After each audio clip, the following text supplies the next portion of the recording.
and it sucks. So I want to talk about Steve Young's assessment of the roster.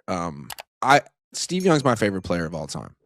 I didn't grow up with Joe Montana. I grew up with Steve, and I met Steve when I was like 6 because I'm a Nepo baby and my dad was a media guide. And I just feel like he's the most thoughtful ex 49er. He has the most to say. He's the most invested. Yeah, you're And not biased though. other than Joe Montana, he's probably he's on the Mount Rushmore of 49ers with Ronnie Lott and Jerry Rice and all For them. sure. So I wanted to hear what he said. I wanted to hear what his thoughts were about this loss to the Seahawks in his season. And he's a positive person. He always is optimistic about the Niners. So he starts off his weekly KBR thing a couple of days ago being like, just an incredible season. And, it could have gone sideways, it could have gone south. They kept it together. And I really want to honor them. And so he gets all the praise out of the way. And he's like, all right, now that we said that, let's talk about 41-6. What does 41-6 mean? And he's so smart. To me, what he said was the 6-11 team from 2024 and the 12-5 team from 2025 weren't that different. No, they weren't. They weren't. They both had injury issues. The difference was a lot of things didn't go their way in 2024. They lost a lot of close games. A lot of things did go their way in 2025. They won a lot of close games. And his point is if you run this back with this team 10 years, you know what I mean? They probably average out to a 9-8 season. This is kind of a 9-8 team. So just because they heroically found a way to win 12 games and then another one in the playoffs doesn't mean that when they get healthy, which they never do, but when they get healthy, they're going to now win 13 or 14 games. Like he said, they're far away from that. And I completely agree with Steve. Yeah. What do you think? No, I agree. I know you tweeted out that Steve thinks they need to, get new weapons, upgrade the offensive line. That was the other thing. They're like, so what does Brock need? He's like, well, every quarterback needs an offensive line. He should have a top 10 offensive line, and they need weapons that teams are actually scared of. That's what he said. I do agree with that, right? Like, it is easy to pick on Brock because I don't think he's worth his cash. But being completely honest, he doesn't have anyone to throw to. Like, he has Christian McCaffrey, but outside of that, Christian McCaffrey's great. Like, I'm not knocking Christian, but he's slow and he's not bursty. So even if you do get him the ball in space, it's like he's not going to do a ton with it. No. And so then you look at receivers. It's like, okay, well, Pearsall's never playing. Jawan can't get open, and he was dropping everything this year. Then you got Kendrick Bourne, Demarcus Robinson, and then the rookies that Kyle refuses to play. Correct. So when we're talking about that, I completely agree with Steve's assessment there. He needs weapons. It's malpractice to pay a quarterback this much money and do what the Bills are doing.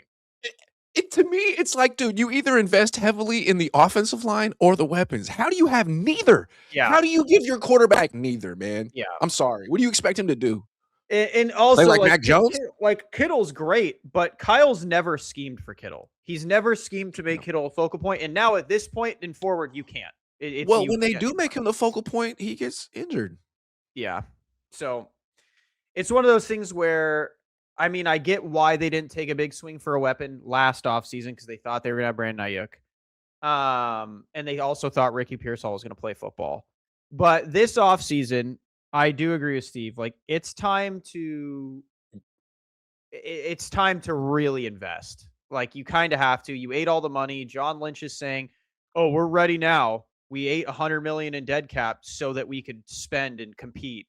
Because right now you guys are pretty solidified as the third best team in the division. That's what Steve said. That you guys. So whatever you want to say about where you think you are, you're the third team in the division, and you need to be honest about that. He also said your best offensive lineman can't be 38 years old. You can't be depending on Trent Williams to be the rock of your offensive line. Because he can't. He'll play 15 games roughly. He won't be healthy at the end of the season. You know this. Mm-hmm. So where's your investment going to be in the offensive line? You need a left guard. The Seahawks just spent their first round pick on a left guard last year. He's a top. The other thing Steve said was, this team needs young players who are top 10 at their position in the league, because that's what the Seahawks have. They have a bunch of guys on rookie deals on their defense, on their offense, who are top 10 in their position. So he's saying fire John Lynch. He's just saying what I've been saying. Well, he didn't. He's saying what kind I of sort of said. painted he kind of like put the dots together for you to connect. Yeah. Like, I agree. I think our young guys suck. Like, we could say, oh, Alfred Collins. Sure, Alfred Collins is good. We need a That's what blue Steve said. He was like, Collins? like we need a Sal? player that a young player where you go, he is great. We hit on a blue chip. We needed this. This is what we got. Like, because now look, this Brock's the offseason, only one in the last 4 years. It was Brandon Ayuk. He's gone. and even then with Brock, it's like you can't even say that. Like, sure, you could say he's top 10. He's maybe top Yeah, 10. Yeah, maybe. he's Yeah, top 10. sometimes. Yeah. Like, but we don't have a player that we've drafted in the last 4 years that you can be like, yeah, he's top 10 in his position. He's an animal. Thank And God we got him. who has like the potential for it? Like, is Upton Stout going to be a top 10 nickel? Maybe. The only one Maybe. is Demo, that it was a top 10. He was a top 5 slot corner, but then they moved him away from it. And they're like, Yep. oh, yeah, we want you to be an outside corner now.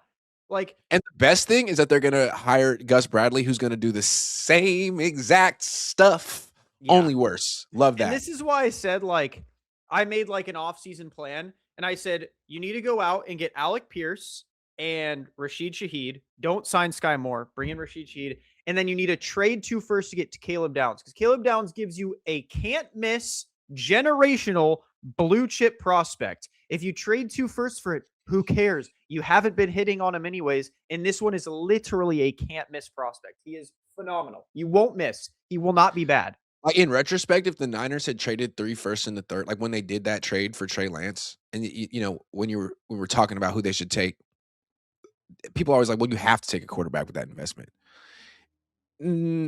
I would argue, like, well, if all the quarterbacks are going to be busts, but Penei Sewell or Jamar Chase are on the board, like maybe you shouldn't have made the trade to begin with. But if the Niners had taken Sewell or Chase, they wouldn't have lost that trade. They would have just, you know, they probably would have overpaid for them, but at least you get Sewell or Chase. Yeah, I completely agree. Like, the biggest problem is we can't draft. Like, think about literally every other team in the NFL. I genuinely believe every single other team in the last 4 years has hit like big on one of their draft picks, at least one in the first or second round. We can't say we have. Like, we literally cannot draft in those first 2 rounds, and it is brutal to this roster right now. And I don't understand how John Lynch still has a job. It's like, it's genuinely shocking. Steve Young gets it. He needs to be our GM.